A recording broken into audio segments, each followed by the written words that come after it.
பிச்ச வீராம்பேட்டில் வீர இளைஞர் கபடிக்குழு நடத்திய கபடி போட்டியில் வெற்றி பெற்ற அணிக்கு கோப்பையுடன் ரூபாய் 40,000 வழங்கி முனைவர் மு. லாவண்யா பாராட்டினார்.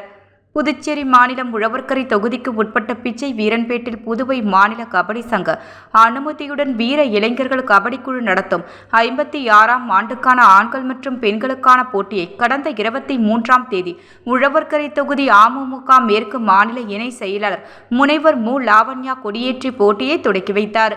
3 நாட்கள் நடைபெற்ற கபடி போட்டியின் இறுதிப் போட்டி நேற்று நடைபெற்றது. இறுதிப் போட்டியில் சிறப்பு விருந்தினராக அமமுக மேற்கு மாநில இணை செயலாளர் முனைவர் மு. லாவண்யா கலந்து கொண்டு 2ஆம் இடம் பிடித்த அணிக்கு பரிசுக்கான வெற்றி கோப்பையுடன் ரூபாய் 40,000 வழங்கி சிறப்பித்தார். மற்றும் போனஸ் போட்ட 10 வீரர்களுக்கு ஊக்கத்தொகையை ரொக்க பரிசாக வழங்கி பாராட்டினார். முன்னதாக லாவண்யாவிற்கு போட்டியை நடத்தும் நிர்வாகிகள் சால்வை மற்றும் ஆளுயர மாலை அணிவித்து மரியாதை செய்தனர்.